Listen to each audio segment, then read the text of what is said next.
મોરબી આવતા truck road સાઈડમાં નીચે ઉતરી ગયો હતો। આપ આ દ્રશ્યો જોઈ રહ્યા છો। પાણીના પ્રવાહમાં ટ્રક ફસાયાના આ દ્રશ્યો સામે આવ્યા છે। મોરબી નેશનલ હાઈવે રોડ પર આ ટ્રક ફસાયાના દ્રશ્યો છે। રોડ પર ફસાયેલા ટ્રકનો આ વિડીયો સામે આવ્યો છે।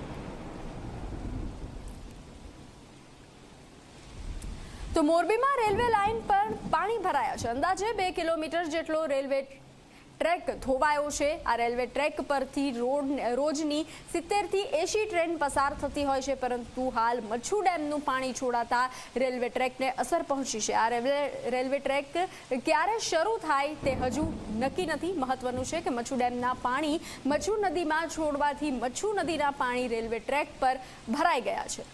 તો આપ આ દ્રશ્યો જોઈ રહ્યા છો। વધુ વિગતો આપી રહ્યા છે સંવાદદાતા હિમાંશુ। મોરબીની હાલત ગંભીર જોવા મળી રહી છે। એક તરફ વાહનો ફસાઈ રહ્યા છે, બીજી તરફ જળબંબાકારની સ્થિતિ છે અને ખાસ કરીને રેલવે ટ્રેક પ્રભાવિત થયો છે। હાલની શું સ્થિતિ છે અને આગામી સમયમાં કયા પ્રકારની આગાહીઓ કરવામાં આવી છે?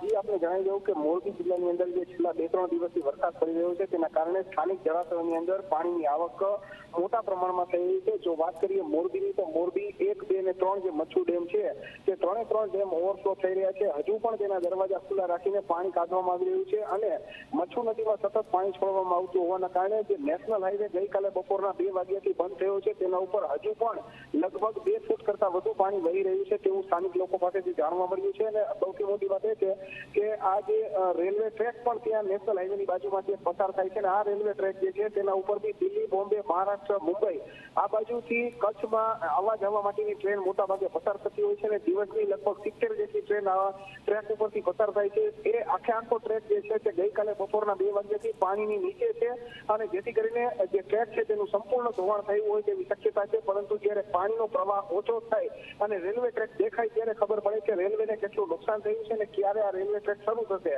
હાલમાં મોરબી જિલ્લાના પ્રભારી મંત્રી પ્રફુલભાઈ પાનસેરિયા, મોરબી જિલ્લાના પ્રભારી સચિવ મનીષા ચંદ્રા, કલેક્ટર, એસપી, અહીંના લોકલ ધારાસભ્ય કાંતિભાઈ અમૃતિયા તેમજ સાંસદ સહિતના તમામ લોકો હાલમાં જે લોકો કોઈ પણ જગ્યાએ ફસાયા હોય અથવા તો સ્થળાંતર થયું હોય તો તે લોકોને જમવાનું સમયસર મળે તેના માટેની વ્યવસ્થાઓ કરી રહ્યા છે।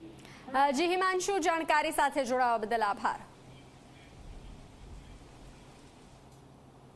સમાચારો યથાવત રહેશે। હાલ રોકાઈશું એક વિરામ માટે।